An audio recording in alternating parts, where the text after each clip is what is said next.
Hello, hello. Welcome to Storytime with Writer's Playground. My name is Merrick Humbert, And I am Mariana Davila. and we are your hosts. Thanks so much for joining us. We have an awesome story for you today, which we will be getting into shortly.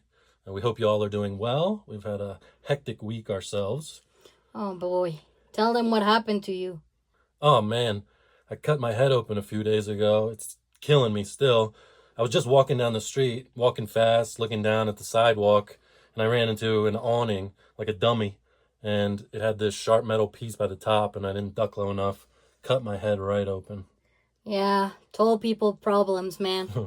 We took him to the hospital and he had to get 4 stitches, a tetanus shot, and right when we get home from the hospital, we get a call from our son's daycare and have to pick him up with a fever. So now he's sick as well. We haven't been sleeping. When it rains, it pours. Yeah, it's been a pretty miserable week for us. But I always like to remind myself when I'm feeling low and struggling, I literally tell myself, you're not always going to feel this way. This too shall pass. Sometimes it feels like that is easier said than done, though. Yeah, but it's true. And there has been some fun stuff going on as well. We'll stop griping to ya. Yeah. Well, the World Cup is underway, and it's off to an exciting start. Mexico got a win in the opening game, and the USA won their first match as well, so our home teams are off to a great start. Hopefully they'll keep that up. Yeah, we'll see. Mexico plays South Korea tonight, and the US plays Australia tomorrow, which is exciting. I know we usually have quite a few participants from Australia in our competitions, so here's to a little friendly rivalry. I know Australia got a win in their opener as well, so these should be some good games. Yeah, I'm looking forward to that. And speaking of our competition, registration is currently open for our next challenge, which will take place beginning on July 16th. You can get all the specifics on our website, writersplaygroundllc.com, so go check that out. And other than that, let's get into our story for today. Yes, today we will be reading a terrific piece called Break Glass by Sabina Trojanova, which won 4th place out of 691 entries in our 8th Playground Challenge. Yeah, Sabina is a talented writer from London in the UK. You can follow her on Instagram at Girl vs. Globe, so go check that out. And the tagline for the story is 16-year-old Eve takes part in the rite, during which she will be matched with her future husband. All she has to do is prove her worthiness. So here is Break Glass. Enjoy.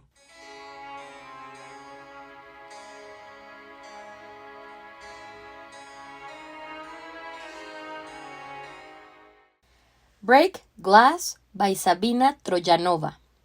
The bell is inside a red box with the words Emergency Break Glass neatly inscribed on the cover. I stare at it from across the room, huddled beneath a military issue blanket, my feet numb with cold. No matter what happens tonight, I cannot ring the bell. Mother made me swear I wouldn't do it on my first night in the forest. I had thought the woods would be silent at night. Away from the drones patrolling our neighborhood, the crackling generators and curfew announcements, I had expected stillness. But the forest seems to be wide awake and watching. Outside my window, the dark branches reach towards the cold glass with their gnarled limbs. Shadows creep across the room whenever a moonbeam fights its way through the thick canopy, and my only source of light is a dwindling flame I built inside the fireplace. Worst of all is the noise. At first, I thought they were screams, but during our preparation classes, Mrs. Cartwright explained the cabins were so spread out that we would never run into another human being, not unless we rang the bell. That means these sounds must be coming from wild animals. I don't know which part of the country they have taken us to this year, which makes it hard to guess which creatures lurk in the darkness. Wolves, bobcats, foxes, pumas, black bears. I tried to memorize their growls before my ride, listening to the recordings we'd been given in class over and over. But I only recognized one animal amidst this midnight requiem, an owl screeching in a nearby tree. Identifying the source of the ghastly sound doesn't make me feel any better. A nurse once told me taking deep breaths would calm my anxiety, but I don't dare. The air isn't safe outside the cities, not since the women's crusades. You can stay in the wilderness for more than a month without permanent damage to your lungs. Mrs. Cartwright told us there have been cases of girls hallucinating during the first few days of exposure. Even so, she instructed us to breathe normally, advice I've been struggling to obey. The air burns my nostrils with an unfamiliar cloying odor that must come from some chemical banned in the city of Adam. Combined with the black fireplace smoke, it's the kind of smell that seeps into your clothes and your hair and only comes out after a long scalding shower. But I can sit around dwelling on my fears if I am to last out here. Idle hands are the devil's workshop. I get out of bed, gathering the gray woolen blanket around my shoulders, and walk towards the fire. I'd built it soon after I woke up inside the cabin this afternoon, several hours ago, but it is dying now. As I squat down to arrange fresh logs on top of the glowing embers, I notice a dull ache in my temples. It is not the air, I remind myself. It must be the sleeping pills we were given before we boarded the helicopters wearing off. With the fire restored, I look around for a new diversion. The cabin is a single room with bare walls constructed from polished logs, finished with an oppressively low ceiling. Aside from the bed and fireplace, there is a dining table with one chair, a small pile of logs and kindling, a gas stove, an iron pot, and some cutlery. Next to the cabin is a wooden outhouse with a compost toilet and a metal bucket. That is all. There is absolutely nothing to distract myself with other than chores and, as Mrs. Cartwright frequently reminded the class, prayer. Our Father, who art in heaven, hallowed be thy name, I begin, kneeling close to the fireplace for warmth. I pray for the commander first, then for father and mother, and only then for my future husband. Once I am married, he will precede my parents. I take my time, carefully choosing the right words and only thinking pure thoughts. Mrs. Cartwright stressed that the rite is an opportunity to cleanse our minds of sin, a chance to repent so we may be worthy of the sanctity of marriage, despite all the destruction our grandmothers and great-grandmothers and great-great-grandmothers caused during the women's crusades. When I was younger, all I felt toward those women was anger. Their war was definitive proof why God does not permit a woman to assume authority over a man. But the more I learn, the more pity I feel for them. Living without a husband's guidance is an awful fate, and I dread to think what would become of me without the right. All I have to do now is prove I am worthy of a strong man. Only the weakest, most pathetic boys rescue girls who give up that early. Mother told me before I left for my rite. She had waited to speak with me until father had gone to bed, because she was talking about him. Mother had been only the second girl to ring in her year after her dress accidentally caught on fire. I could have lasted the full month, she insisted in a forceful whisper. I could have outlasted them all. But she had not, and now she is stuck with my father. She never calls him by his name in our tiny damp house, all because of that one small mistake. All my hopes went up in flames along with that dress. I don't share mother's dislike of father. He hasn't given us an easy life, but he has also never been unkind. But I do share mother's resolve. I have gone to bed hungry too many times not to want a better future for my family. I wonder how the other girls from my class are feeling inside their own cabins. It's not unusual for someone to ring the bell on the first night, and I wonder who it might be. Perhaps Esther, who once burst into tears during Bible study when the priest recounted the story of Lot's wife. It could be Hagar, whose voice quivers whenever she is asked a question in class and who never speaks to the rest of us girls during break time.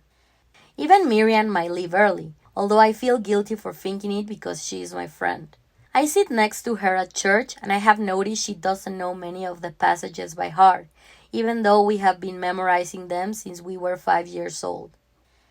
The day before our departure, we were reciting Timothy 2:9-15, one of the commander's beloved passages, and Miriam didn't open her mouth once. Such lack of dedication does not bode well for her success in the rite. But whoever rings the bell tonight, all I know is that it won't be me. My thoughts are interrupted by a new noise coming from the outside. Once again, I have to remind myself that the cabins are built far apart, because it sounds so much like a human scream. The devil plays tricks on us to make us afraid. I'm lucky I've been taught to know better. I steal towards the window next to my bed, but the spindly branches obstruct my view. All I can hear is the sound drawing closer to my cabin and then, to my relief, changing direction and quickly fading into the night. The animal seems to be running fast. I lie down in my bed and close my eyes. It takes me a long time to fall asleep, but I keep my eyelids shut to stop myself from looking at the red box on the wall.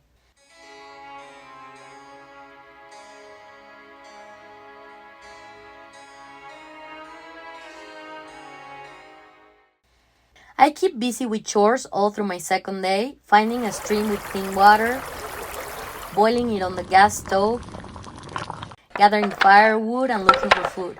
To my delight, I find a fallen bird's nest with 2 eggs in it and a shrub heavy with ripe blackberries. Breathing the air still fills me with unease, but I've gotten used to the smell.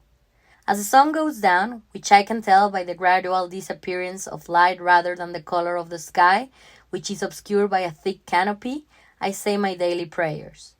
Then I change into my nightgown and climb into bed.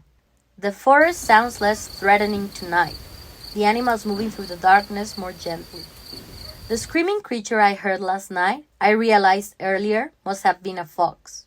I have seen them many times in the city of Adam, stalking through the streets after dusk and rummaging through our garbage. Their yelps scared me when I was younger because they sound so much like a woman crying for help.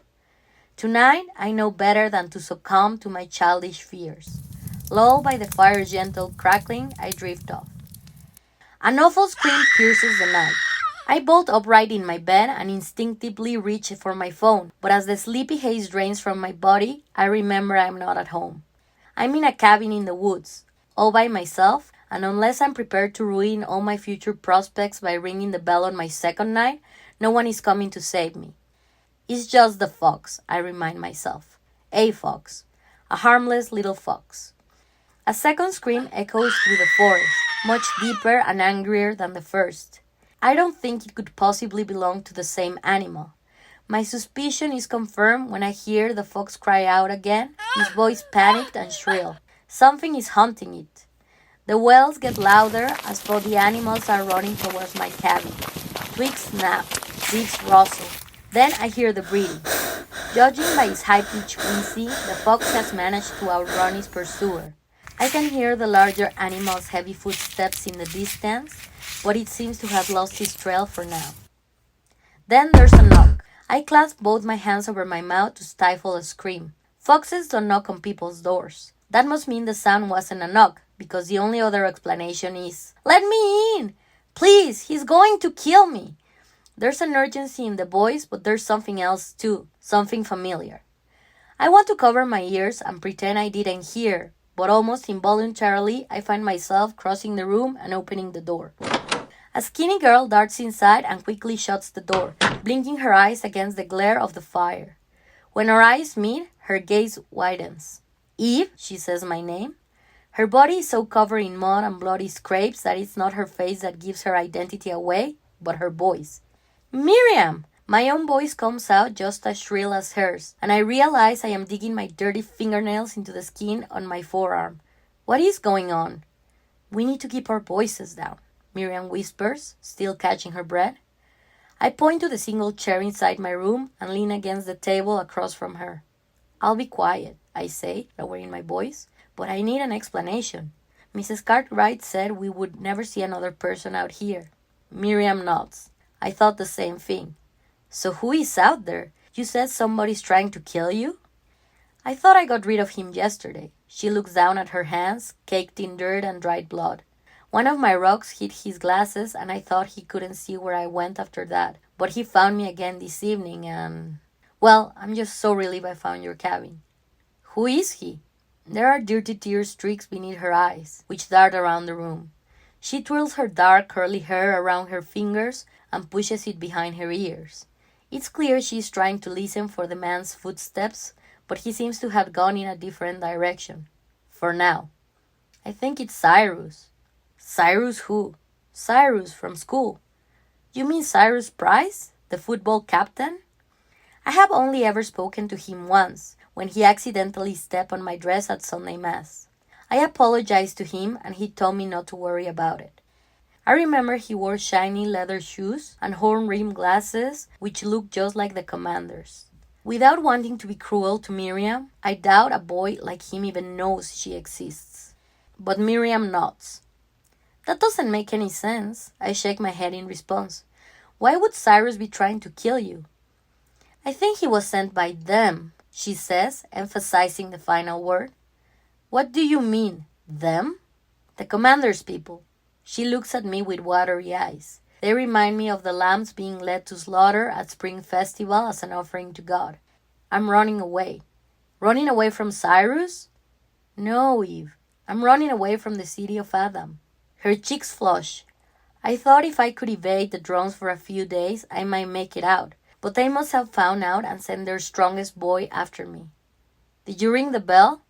She sighs and meets my gaze straight on. What do you think? I think that if you are in any sort of trouble, you should have rung the bell. You really still believe that stupid bell is there to rescue you? I back away. Her words sound like treason. Stop talking, I tell her and close my eyes, gathering my thoughts. I'm inside a cabin in the woods. The cabins are spread so far apart that we will never see another living soul unless we ring the bell. Mrs. Cartwright made that very clear in our preparation classes. Miriam is inside my cabin, but she doesn't sound anything like the friend I have known for years. Miriam sounds just like the women who fought in the Crusades, the same women who rained so much ruin on our beautiful nation. Then it finally dawns on me. I have been breathing the toxic forest air for 2 days now, laced with potentially hallucinogenic chemicals. This is not reality. This is a test, a chance to prove I will not be deceived. My name may be Eve, but I can show the world I'm not a sinner. You need to get out, I say. She looks startled, as if I've struck her. Eve, do you know what's going to happen if I'm caught? Do you really not understand what he's going to do to me? You're not real. You're just a hallucination. What are you talking about? Eve, it's me, Miriam. We've been friends since elementary school. Her voice cracks as she says the words and I have to look away for a moment. I must not falter. My friend Miriam is no traitor. With those words, I grab one of her muddy arms and drag her out of my room. She doesn't resist. Before I shut the heavy wooden door behind her, she grabs the pale skin on my forearms and pinches me. It's all a hallucination. Why can't you see that? I slam the door and rub my skin where she touched me. It stings. I hear her scurrying away through the shrubs, but the sound soon disappears, as if it had never existed. I climb back into bed and bury my head beneath the pillow. I'm not sure how long it takes me to fall asleep, but it feels like hours. By the time I wake up, the hallucination is gone. I check my forearm, right where my skin was pinched, but there is no mark. Pride is a sinful emotion, but I must admit I'm pleased with myself for not falling into the devil's trap. I'm not sure the other girls would have been strong enough.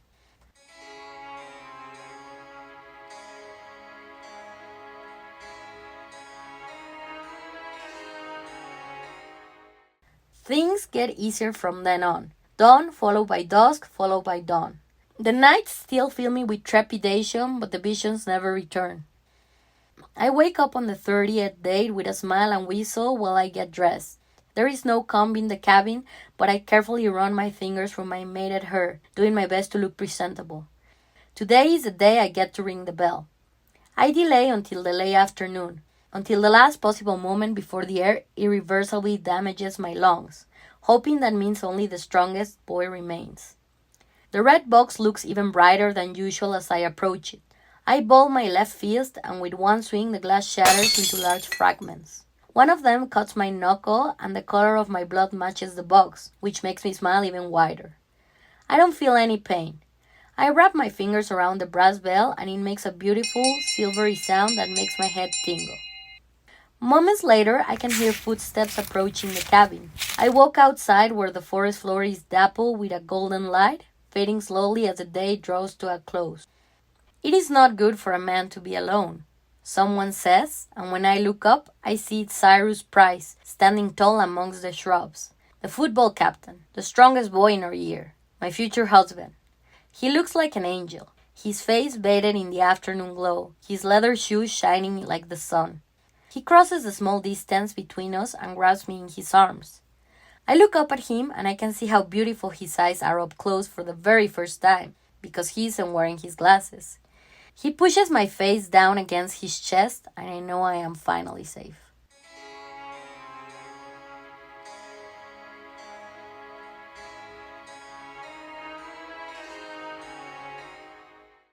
That was Break Glass by Sabina Trojanova. And oh man, what a chilling ending. I really love this story. Oh, it's so great. Sabina does such a good job setting up the premise and building the world of this dystopian society as the piece begins. She really does. And I know I've said this before, but it's difficult to write a dystopian story for our challenges because not only do you have to develop the character and the plot, but you also have to build the world of the story in a way that is clear and concise so that it doesn't cause confusion. And that can be hard to do when working with our short word limit. Yeah, the piece definitely left me wanting to know more about the world of the story. But at the same time, it didn't leave me with questions that leave the reader with any sense of confusion about what they are doing or why, about the characters' motivations. That was all very clear. For sure. And this is one of those pieces that did give us a sense of closure in the end, but also could be a great piece to expand. There's the closure because she finishes her rite, and we get the detail about the missing glasses, which indirectly tells us that he was, in fact, chasing Miriam on the night that she came looking for help. That definitely makes for a disturbing revelation to end the piece with, and we assume that she was caught and killed. Yeah, the scene when Miriam comes looking for some help is really compelling. There is a high level of intensity, a strong sense of danger and urgency, and we come to a better understanding of the situation and really see how brainwashed Eve has become, which is also quite disturbing. Yeah, even to the extent in which she makes herself believe that she is hallucinating. It's interesting to see how Eve is excited about Cyrus showing up in the end, how she believes that he will be a great partner, but what we know as readers leaves us with the sense that she'll be facing some horrible things moving forward. And that's what I mean by this piece could be a great story to expand and develop into maybe even a novel. I'd definitely be interested to see what happens to Eve from here, to learn more about the world of the story, more about the history of how it came to be, more about the women's crusades. Yeah, and to see Eve face some more conflicts and see how she confronts them, how long it takes for her to come to a realization about the oppression and violence she and her community are facing, or if she even comes to the realization at all. Yeah. But as you mentioned earlier, Sabina did a great job building the world of the story and making the situation clear, giving us some specific details that really brought it all to life. Like how the rite works with the emergency break glass and the bell, how we get some details about her mother's experience when she did her rite and the advice she gave Eve, how we read the air isn't safe outside the cities. But I also considered that that could be something that they're just told to dissuade them from running away. So there's also that element of how much of what they have been told is true. Also, how they were given sleeping pills and brought here on helicopters. We get the details about religious elements, how she mentions the women's crusades, and that their war was definitive proof why God does not permit a woman to assume authority over a man. We see how she has been totally brainwashed to believe that women really are inferior to men. And one section in the story in which I think she makes this very clear is when she recounts her only encounter with Cyrus. And she said something like, "Oh, he stepped on my dress and I apologize." Oh, That yeah. was a great way to show the oppression, right? Yeah, that was a great detail. But I also thought it was interesting to get the details about how her mother has such a lack of respect for her father and how he doesn't live up to their standard of what a man should be either, which I think speaks to another form of toxic masculinity. Like, you have to be a certain way to be a quote unquote real man. Yeah, yeah, definitely. And the writing itself is just really strong in the story. Yeah, it's excellent. The way she creates this dark and ominous mood to the story right as it begins, the descriptive language she uses, it is very well crafted. Yeah, and the way it all flows together from the background information to what is happening in the present to the climax. It's very smooth and all comes together beautifully. We both really enjoyed this piece. Yep. Well, all right. As for the prompts for the character, Sabina chose someone in an arranged marriage or soon to be in an arranged marriage. For the setting, she chose a cabin in the woods. And the one thing that everyone had to include in this challenge was a pair of broken eyeglasses. Don't forget to check out Sabina's Instagram at Girl vs. Globe, and that will be in the description wherever you're listening to this. And you have plenty of time, but make sure to sign up for our 30th Playground Challenge, which will begin on July 16th. Thanks so much, everybody. Have a good one. Bye bye.